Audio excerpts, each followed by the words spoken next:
Monday afternoon, everybody. It's Jim. It's Amadeus, and it's time to talk football over the weekend. We had plenty of it, and Amadeus, I'll tell you, the big news on Saturday was that Texas A&M is going to spend $70 million to exit their contract with one Jimbo Fisher. Not a bad little chunk of change to leave town on.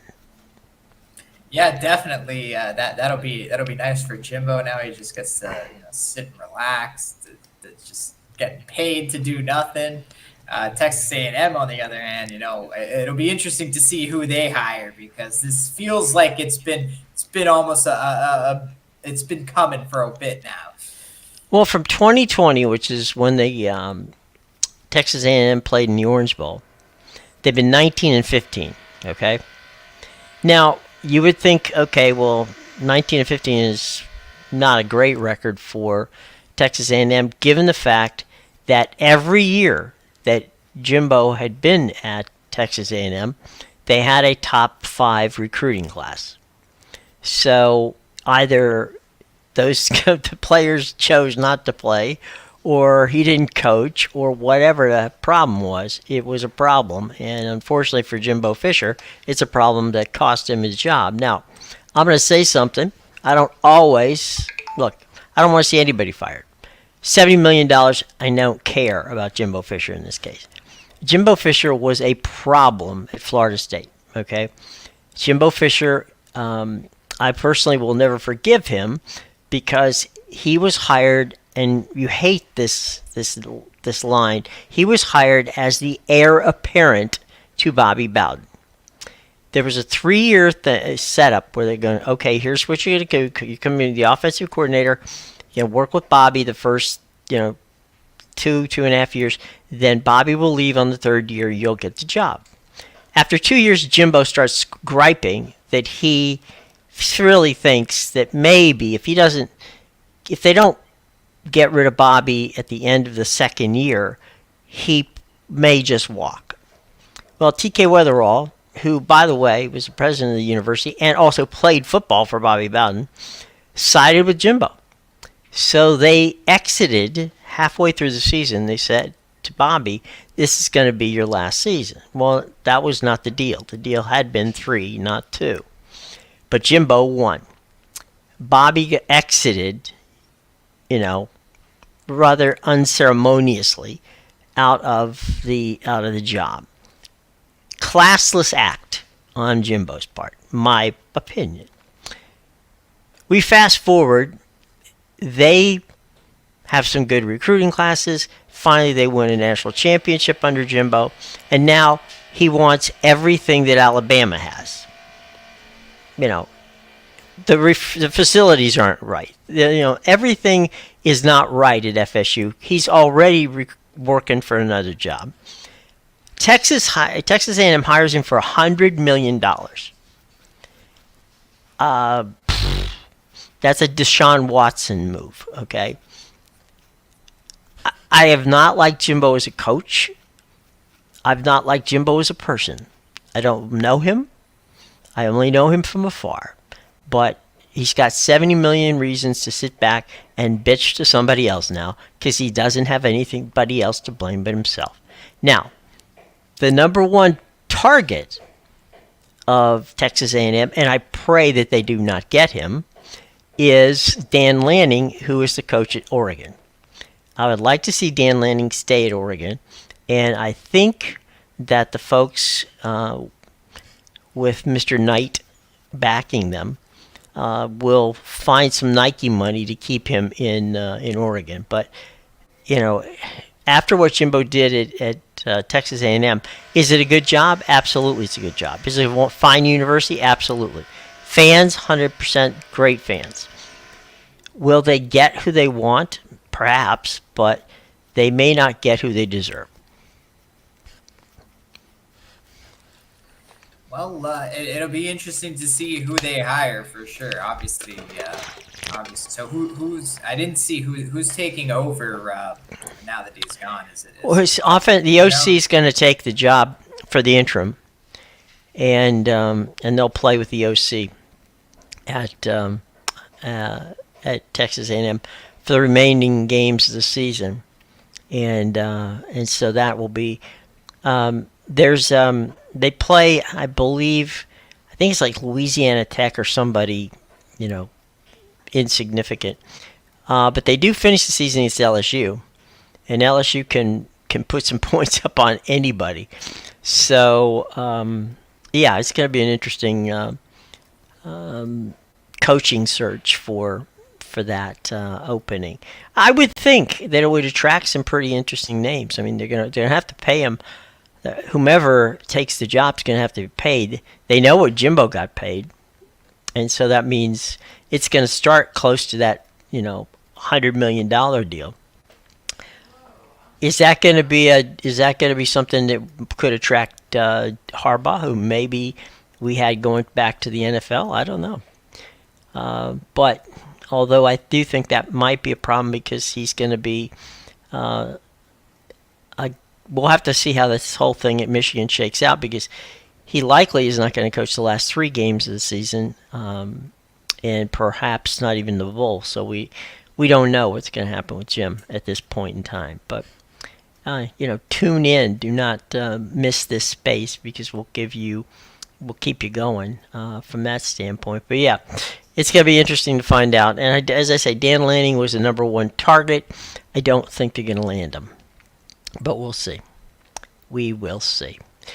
On Saturday, we saw Georgia beat Ole Miss 52-9. I'm sorry, 52-7, and they look incredibly good doing it, which is a scary situation.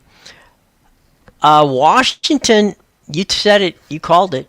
You said that defense is going to be a problem for them, and Utah put 28 points up on Washington. Washington was able to win, but Utah put up 28 points on them. It may be, to me, as much as I love Washington, it might be that the best team in the pack is Oregon. Yeah, it could be, and obviously Washington still has the head-to-head, but at this point, I mean, we'll find out when that game's in Las Vegas, I believe, right? The Pac-12 The championship game, yep. Yeah, so if Oregon, I mean, obviously that's all they have their eyes set on. They only have 1 loss, and it's to the only undefeated team. So, right. So right now, they're staring at a rematch with Washington, and if they beat them in Vegas, then 100% they make a strong case for the college football playoff. And going back to the thing about Dan Lanning, if you're Dan Lanning, would you even want to beat, or would you even want to leave Oregon if you get into the playoffs after, losing to Washington this season, running the table, winning the championship, and then getting in that way? Why would you want to leave? You're already at a top 4 school. Well, there's that, but here's the other thing, okay? Oregon, along with Washington, is going to be part of the Big Ten next year. And, there's no reason to believe that they couldn't be, as strong as Michigan and Ohio State on day 1. So I wouldn't go rushing off to coach a Texas A&M team, which there's no question that Fisher recruited another top, at least maybe top 10, if not top 5 class. But Dan Lanning, likes to do things his way, and I think that I'm not so sure that he would have the latitude to do what he could do at Texas A&M as he has at Oregon. I think that Oregon's going to go, he's young and he's really good. I don't see why he would want to leave Oregon, and he could make a big news, a lot of big news in the Big Ten the moment Oregon steps on the field representing their new conference. So I would think long and hard before heading into the pit that is the SEC.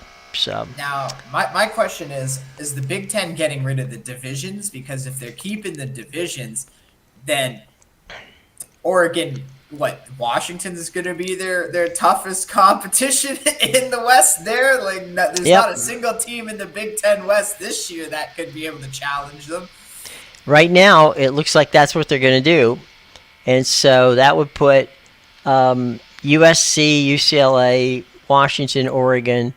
I would imagine Nebraska, perhaps Wisconsin, Minnesota. Maybe Illinois in the West. The West would definitely be a very weak sister. Strong contender. I don't know if you'd have to put Michigan State in the West, or maybe I guess you could put Indiana and Purdue over there. I don't know. Doesn't matter, because no matter who you put, it's still Washington and Oregon are probably the best two teams out there. So. I will say, I think it probably hurts the Big Ten East even more because. Oh yeah. Because now the Big Ten championship Bless you. mean something. Right. Yep. And I don't think Ohio State wants to see Michigan and Washington and Oregon on a regular basis. So yeah, there's not for nothing there. Missouri and Tennessee. Now Missouri, beat up on Tennessee 36-7. Missouri's not going to be in the championship game. That's going to be Georgia and Alabama. But Missouri might be, one of the top 5 or 6 teams in the country. Yeah, they have a very good team. So I don't know if I would put them top 6 in the country just because they did lose at home to LSU. I know LSU is a good team, but they've had other issues. But yeah, I'm with you. This Missouri team is very good. Definitely one of the best in the SEC for sure. Obviously, it's hard to get to the SEC championship when you got to go through the 2-time defending national champions to get there. But if Georgia wasn't in their way, 100% Missouri would be the team in the SEC championship. Now, if they would win it against one of these teams in the West, that would be interesting to see them play Alabama, I think. Because I think out of all the West teams right now, obviously we know LSU beat them, but I think they're probably better than Ole Miss. They're probably better than most of the teams in the SEC West, except Alabama would, now that they're starting to ramp up, would be interesting to see, I think. I agree. And number 4, Florida State, who you scouted a couple weeks ago, won their rivalry game against Miami 27-20, and it was a hard fight. Miami played better than expected, and it's deceptive, the 27-20 score. Florida State really was not ever in doubt of winning this game, but Miami put up a fight, and so number 4 still remains to be Florida State. Now, here's where we have a situation. Number 3, Michigan, beats number 10, Penn State. We already said that was Penn State's, chance to prove that they're one of the top quality programs in the Big Ten. They didn't do it, or perhaps Michigan is good. We'll find out soon enough, but Michigan 24 without Jim Harbaugh coaching the team. And the other one was, Arizona beats Colorado 34-31.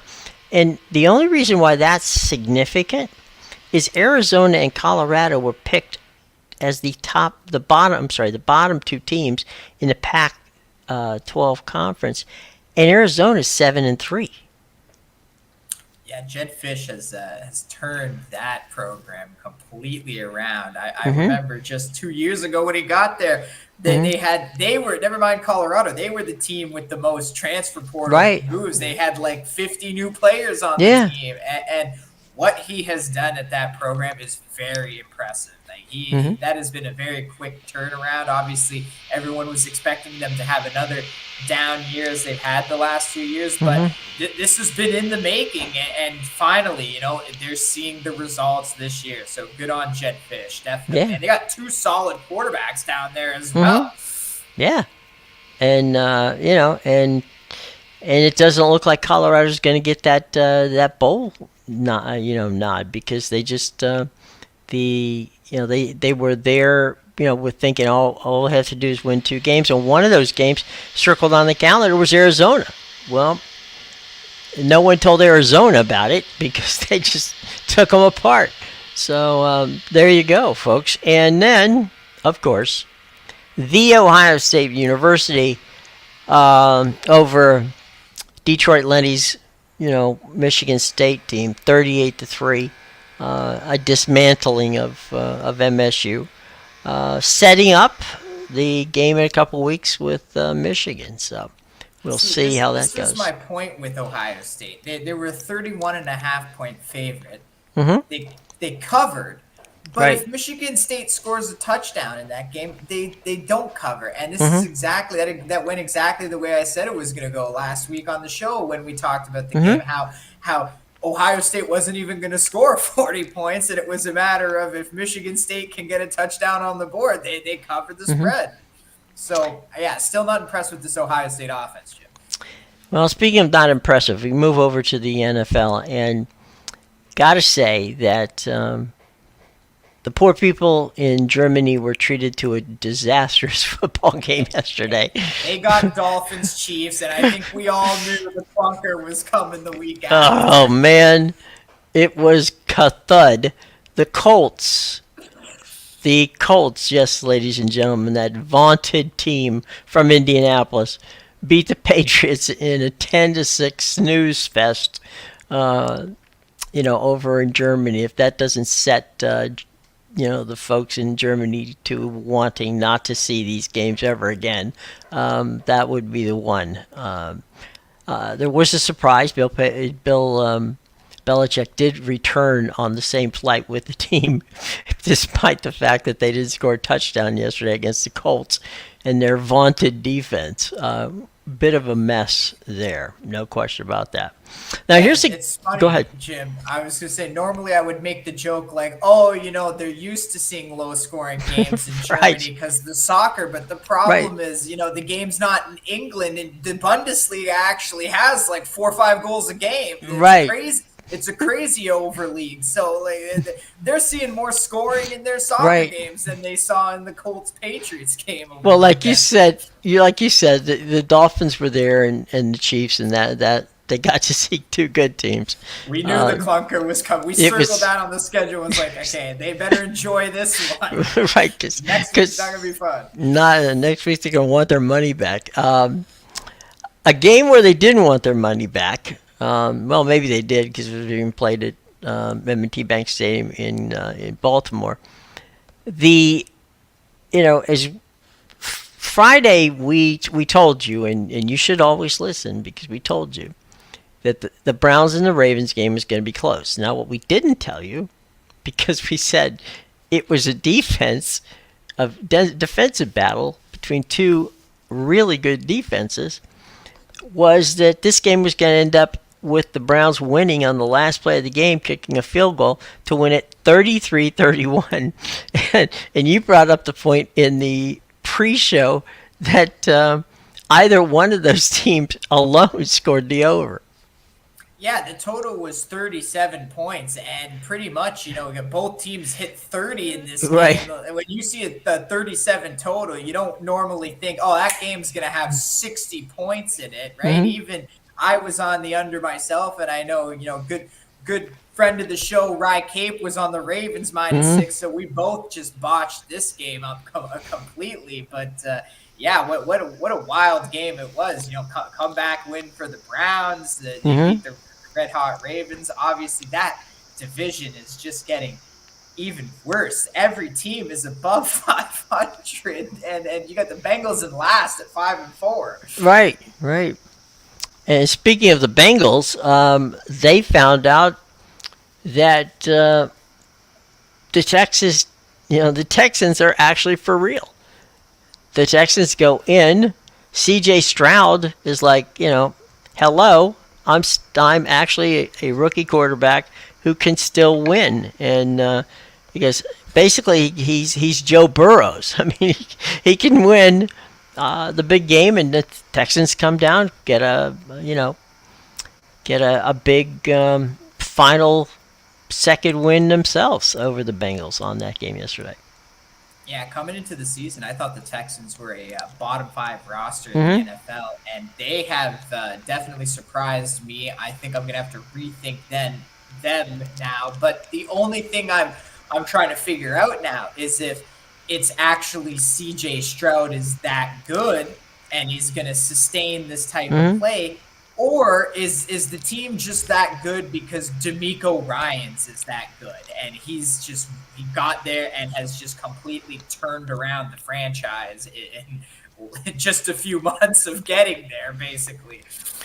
Well, I mean, it probably is a little bit of both, to be honest. What I've seen of C.J. Stroud, uh, I mean, the kid was worth about 800 yards of offense in 2 games. So that's not for nothing. That's a pretty good situation there. No doubt about that. Uh, guess who's back? That's right. The 49ers, ladies and gentlemen. Debo returns, and suddenly Brock Purdy, his quarterback rating is back where it was prior to Debo leaving. Yeah, this was an interesting game. I was all over the 49ers here. It felt like the perfect spot. Obviously you had the 49ers start 5-0, then they lose three straight as they get banged up. But then they go into the bye, they get completely healthy. They make that trade. They're coming out of the bye now Yeah. against the red hot Jags, hottest team in the league who had won 6 straight games. Mm-hmm. And it just felt right. I knew the Niners would win. I knew they would cover the 3-point spread. That I knew they were going to absolutely demolish them like they did to the Steelers in week Mm-hmm. one. No, but this is what I've been talking about, a healthy 49ers team all year. Mm-hmm. This is the ability they have when they're completely healthy. They are the best team in the NFL. Well, the other thing too, and I mean, the Jaguars at home put up 3 points. Okay, what does that tell you? That tells you that Chase Young on the other side of Nick Bosa is something you don't want to see. Yeah, definitely. Yeah, that was obviously a great pickup. As you said, Nick Bosa and Chase Young got the whole bye week to bond together and talk strategy on how they're going to just demolish every quarterback in the league. Right. So yeah, I mean, good on them. It was a great move. They really fixed some of the issues that the defense was having. So it'll be interesting to see what the 49ers do going forward now. Yeah, it's funny because you're sitting there going, if you're Trevor Lawrence, right, you're looking over and saying, okay, I don't want to go Debo Samuel's way. Then looks over and sees Chase Young on the other side. I don't want to go that way either. Do I want to go in the center of the line? No, that's probably not a good idea. So, the Jaguars are a good football team. To beat them 34-3 is no small situation. The Vikings. How about those Vikings with their new quarterback taking out the Saints 27-19? They traded the wrong guy, Jim. I'm just I gonna know you keep kept saying traded Kyler the Murray was wrong back guy. yesterday. Yeah, you know Kyler, what? They still, if he doesn't scamper on that 3rd and 10 for like 30, right? or what was it? It was like third and Oh, it was 20. over 30 yards. Yeah, it was. Yeah, Yeah. yeah, yeah. If he doesn't scamper for that and get them into field goal, the game is over on that Hmm. play and they Sure. lose. So I'm still not sold on Kyler Murray, Jim, especially when Josh Dobbs goes into Minnesota. Guy Hmm. doesn't even know the playbook, not even expecting to start, Right. gets the win in Atlanta. And Right. then the next week he comes back home and they dominate the Saints. Like there, Right. there wasn't a time I was on the Saints and there wasn't Hmm. a time in this game where I said the Saints have a chance to win this game. It was like the Vikings pulled away from the start and they just kept their foot on the gas the whole Hmm. time. Speaking of foot on the gas, the Lions put up some running numbers on the Chargers. It was pretty impressive stuff.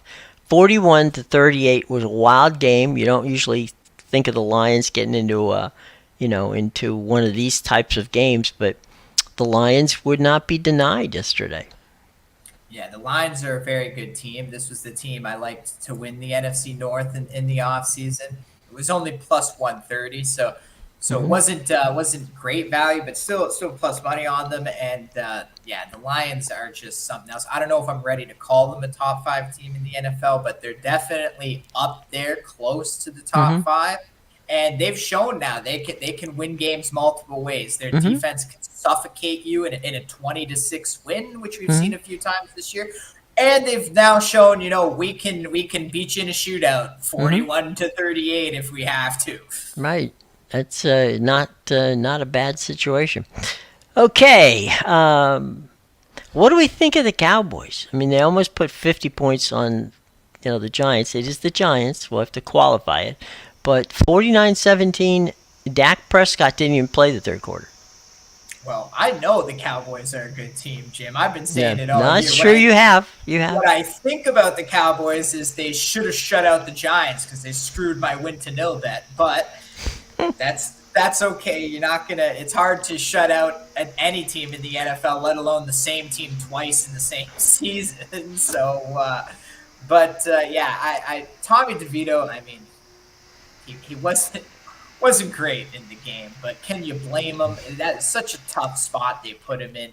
The Giants' second straight road game in general, and now he's got to have his first career start on the road in Dallas of all places, and not a Right. bad Dallas team. Probably what I think is one of the best teams in the Right. NFL, Dallas team, especially on the defensive side. So Right. very tough game to start for him. We talked about it last week. I was all over the -17 Right. on the Cowboys, so that cashed. But yeah, I think this Cowboys team is very good. I think they'll beat the Eagles at home when they see them again in a few weeks. And I think their schedule is actually very light. Mm-hmm. If you look at this particular, until they play the Eagles, it's like they've had a few crap teams and they're Mm-hmm. still getting nothing but crap up until they play the Eagles. So very fortunate scenario. And if they beat the Eagles, you Mm-hmm. never know. Because they could have the same record if they beat the Eagles, because the Mm-hmm. Eagles come out of their bye week and play the Kansas City Chiefs this week. And if they lose Right. that game, all of a sudden the Eagles have 2 losses, not the best record in the NFL. Mm-hmm. And then, they go into Dallas and lose that game. All of a sudden, both teams have 3 losses on the season. Mm-hmm. It's possible. Certainly possible. Um, we were talking about the 49ers, and that game with the Jags was in Jacksonville.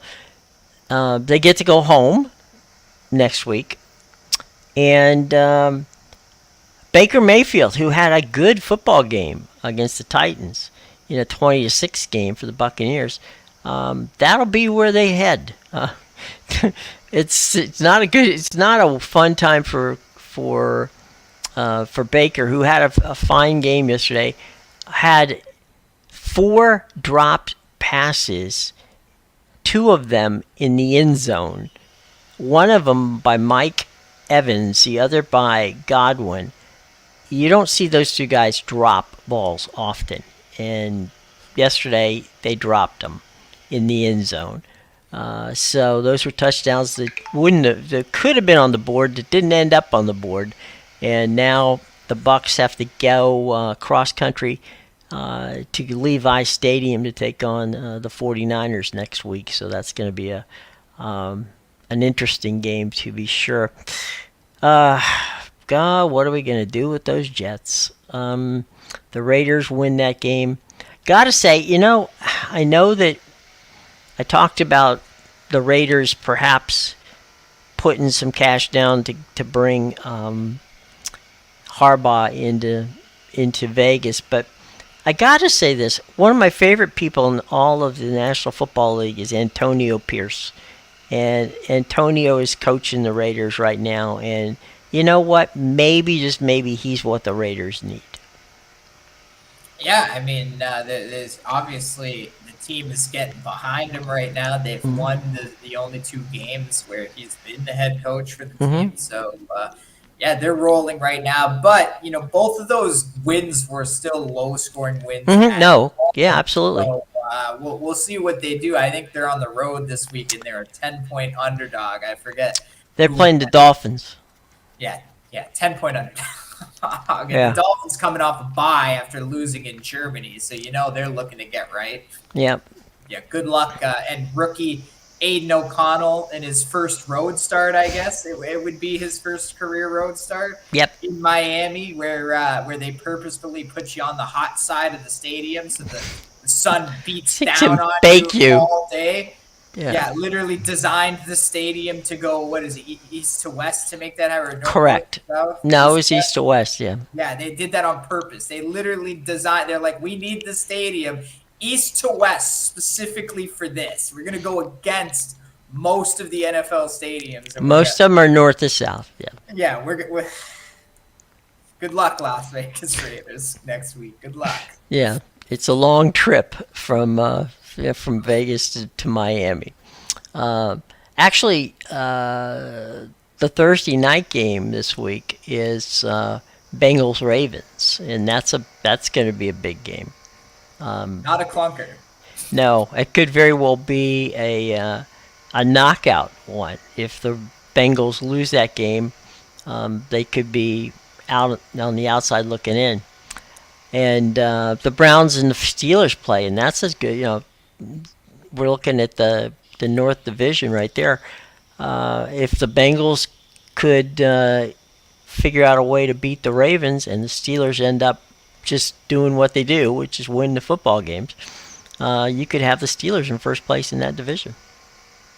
Yeah, there's I think what the Ravens are 7-3. You got two 6-3 teams, and Yeah. 5-4.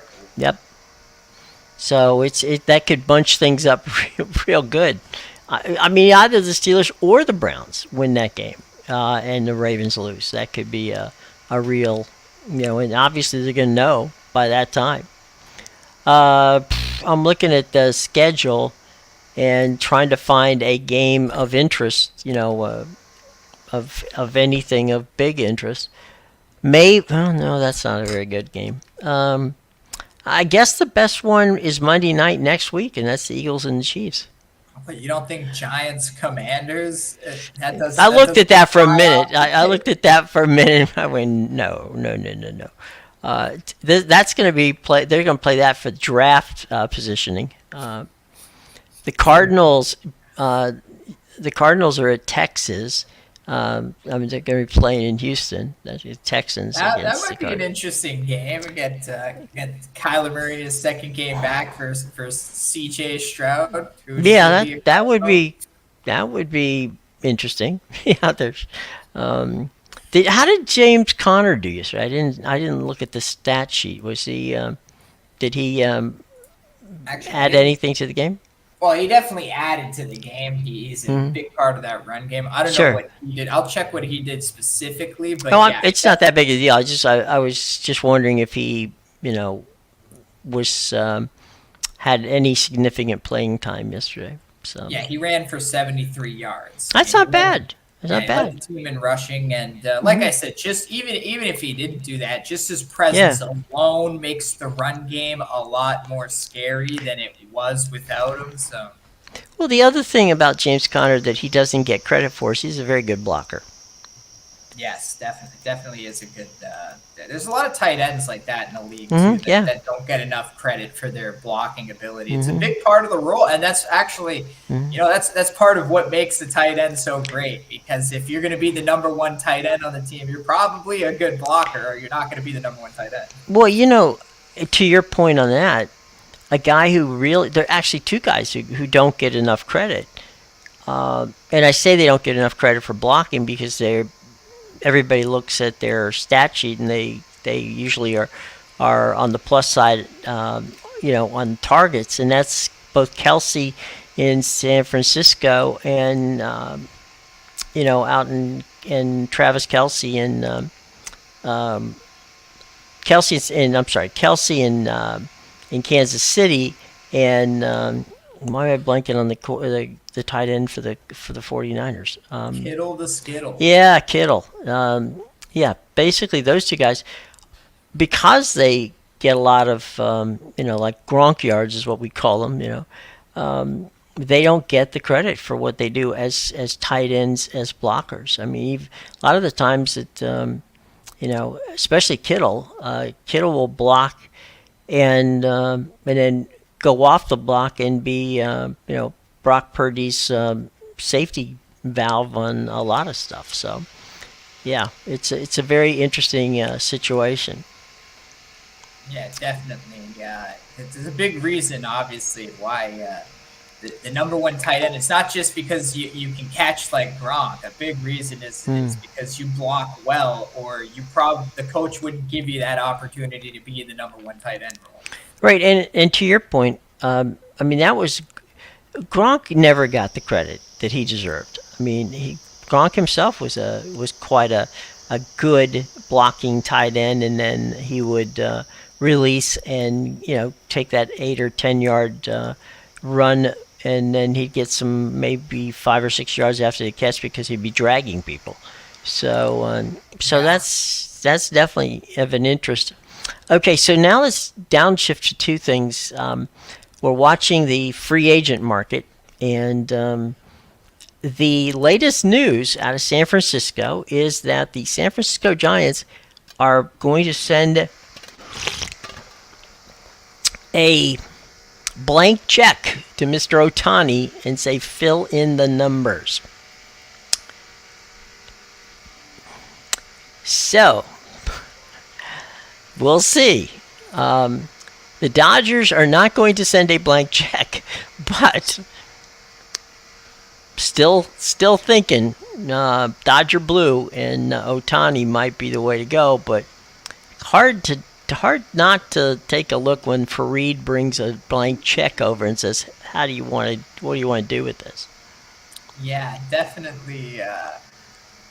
That's very interesting. I can tell you the Dodgers are still the favorite. It's actually the only MLB special they're offering right now. Who's landing Ohtani? Opening day 2024. All right, you gotta tell our buddy Rye Cape something here, and that is I had 3 people who I trust very much on when it comes to baseball, tell me that the Philadelphia Phillies have focused their entire winter, situation on starting pitching, and the number one man on their target list is none other than Blake Snell. Blake Snell, really? Mm-hmm. He was the guy we talked about, I think, at the trade deadline. Yep, we did. And it looks like that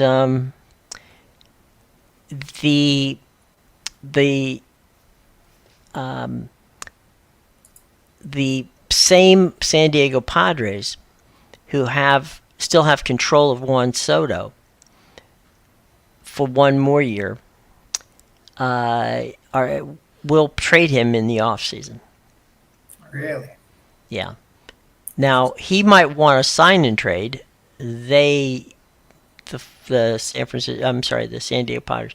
Now the theory on that was Scott Boras was talking about that he would be open. Soto has said to Boras to tell the Padres. Evidently, he doesn't have AJ Pritzker's phone number. For some reason,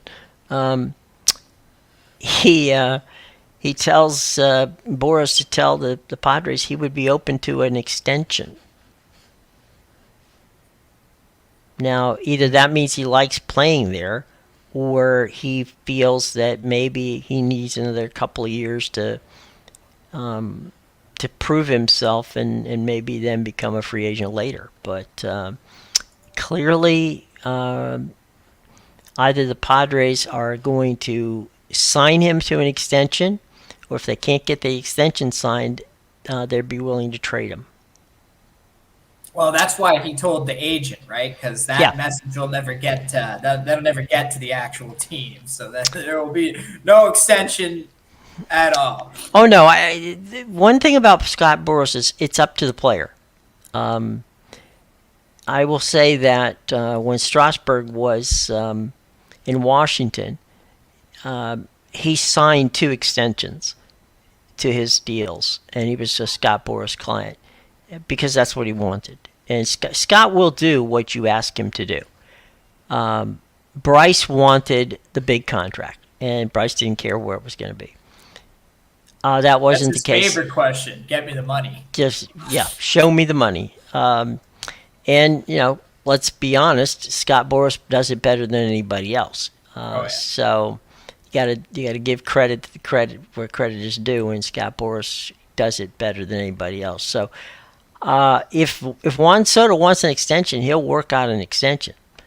But if they don't want to pay what the extension is, well then Soto will likely get traded, and I would imagine that one of the things that on the trade situation would be, a deal where he gets traded, and then to whomever he gets traded, they try to work out a deal there. So that would also be an extension because they have control of him for a year. So we'll have to see how that works out. But I do believe that it may very well happen that he stays in San Diego. Yeah, I mean that's what I thought he wanted, but I guess we'll have to find out. We'll have to wait and see. That's the beauty of the MLB offseason. Yeah, the hot stove league. Well, next week they will have winter meetings, and that's when things get done, and we'll see how some of the stuff gets done. The one team that is a non West Coast team on the Otani watch continues to be Texas, and they feel strongly that Texas could, if Otani doesn't want to stay on the West Coast, and I think he does, but if he doesn't, Texas is willing to pony up some pretty solid cash for that to happen. But we shall see as we watch. The Otani watch continues here. All Otani all the time. If you want one of your Otani news, you're going to get it here. But that's the situation. But I thought Rye Cape would like to know that Blake Snell is in the Philadelphia Phillies radar. One guy who isn't in the radar, we talked about Rhys Hoskins last week. There's no less than 7 teams interested in Rhys Hoskins. Really? Wow. Well, I mean, probably Rhys Hoskins and Cody Bellinger are two of the actual field players who will probably get the most action. Now, whether or not they deserve it or not, that's Hoskins is coming off a pretty bad injury, and we'll have to see how that works out. And Cody Bellinger's coming off of a semi-decent season. It was a decent season, not a great season. And I don't know about you, but I'm not so sold on Cody Bellinger's outfield prowess. Yeah, he could probably use some work for sure. I mean, there's a reason why the Dodgers didn't want to pay the money. If he was worth it, they would have kept him, right? They would have shelled out the cash to keep him in the outfield, but they felt like there was better options out there, and he was just another disposable bat. So obviously he's there. I'm still surprised the Rangers didn't end up making a run at him like we were talking about earlier in the season, but. Maybe he's still on the block in the offseason. You never know. So anything's possible. But I do think that that those two guys, Hoskins and Bellinger, the upside of Rhys Hoskins, if he can play, I would think is to me a little bit better than the upside of Cody Bellinger. Yeah, I'd agree with that. So we'll see. We'll keep track. So you're telling me the only place that right now that Major League Baseball is looking is for Otani and the Dodgers. Yeah, the only special. So you can bet futures. This is for someone win the World Series, or the only thing is Shohei Otani team opening day 2024. And I will say, the books do not agree with you, Jim. They agree with you with the Dodgers at plus 110, Hmm. but the next team on the list is actually the Chicago Cubs at plus 400. And then the Giants at plus 600. And then the Mets and the Yankees. There's three Eastern teams in the top five odds to land Otani. I'll tell you what. Your Rangers are plus 2,500. Well, they're not mine. I really don't care if he plays for the Well, Rangers or not. I'm just saying, Yeah, you were the no, one who no, called it. no. If You're right. Otani You're goes right. to the Rangers, that's No, your no, call. no. You're fine. No, you're right. The kid Yashimoto, who is the next great pitcher out of Japan. I'm guessing the Mets is they're gonna get him. I think that's where he's gonna go. A, they need pitching. No argument about that. And B, if Otani goes to the Dodgers or somewhere, we know he's not going to the Mets, but he doesn't go to the Mets. That's not a bad, you know, this kid's supposed to be a really good pitcher. So, it wouldn't be a bad get for the Mets if they got him. And I think that's where the focus is going to be, is on getting Yashimoto, the kid from the Japanese league, to pitch for the Mets. So I keep a lookout for that. They do have that starter Kodai Senga who was Yeah. last year, so definitely. Well, they played in the same league. They played in Yeah. the same league, so Well, they speak the same language. So that would be helpful. It's Yes. nice to have like a friend on the team who Right. to grab the translator every time you want to talk to someone. Right. That and or take an Evelyn Woods course in languages. So yeah, I think that'll be something. It'll be an interesting situation to be sure. So we're gonna have a lot of crazy fun stuff from from the winter meetings, because they're always enjoyable, and we'll see how that plays out. So anyway, any thoughts on tonight's game? Actually, if you want to get my thoughts on tonight's game, Oh, okay. I Lead got right in. premium Go ahead. play. Perfect. Funny you ask. Yes. Funny you ask. Yeah, if you would like to know my thoughts on tonight's beautiful Denver Broncos and Buffalo Bills NFL game, you can get my premium play at BigAl.com, PickAdvisor.com, and TheInsidersRoom.com. All of those links are in the description below. I'm coming off a 2-3 Sunday in the NFL, so not great, but I'm Okay. 42-27 this season. I Okay. am number one NFL handicapper at the Insiders Room and PickAdvisor.com for the season. And I also have an NBA play up, as well as 3 college basketball, which I'm on a 7-0 college basketball run. 7-2 this season. Yeah, so I started 0-2, and we've been 7 straight wins since then. So, hop on the hot train. That's right. Go check those premium plays out for sure. Cash those tickets. Exactly. That's what Mike Gibson would say. Right. Just before we get out of here, I've got to say that good on Alex Ghosh, the new head coach of the University of South Florida. They beat Temple this weekend, and they're 1 win away from being bowl eligible. It's a team that didn't win a football game in the conference for the last 2 years, and won only one game that wasn't against an FBS team in the last 2 years. And suddenly, he's got them playing very good football. They got 2 games left. One is a tough one. It's a road game. It's against UT San Antonio. It's Friday night. It'll be a Friday night game on ESPN. And then the following Saturday, they finish the season at home against Charlotte, and a win against either one of those teams will get them in to a bowl game, which, given the fact that, as I said before, they had a grand total of 2 wins in 2 seasons, just goes to prove that Alex Golish is pretty good at what he does.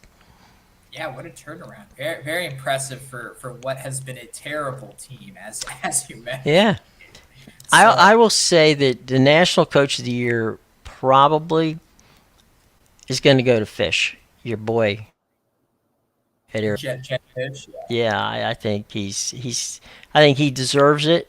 I think that what Arizona did is pretty amazing. He got him into the rankings. Yeah, not yeah. They thought he was forget that they were they were going to throw a parade if they got 4 wins. So there's that. Another coach, and again we'll be wrapping up after this, but another coach to keep an eye on is the folks out at UNLV. I mean, UNLV stunned everybody. I mean, that whole team has done very well, and nobody, they were given up for dead in the Mountain West. So, Barry Odom is the head football coach at UNLV, and Barry has done a really good job of putting UNLV football back on the map, and we know that he went into Wyoming to Casper and won a game this weekend. So not a bad situation for UNLV, and good on him. So there's some good coaches out there, and that transfer portal certainly doesn't hurt.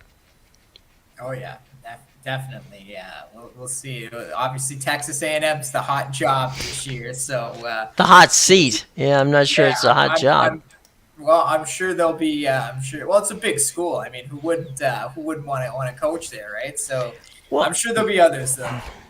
Well, I mean, you're right. If you, like we said, if you go and look at $100 million, what they paid Jimbo,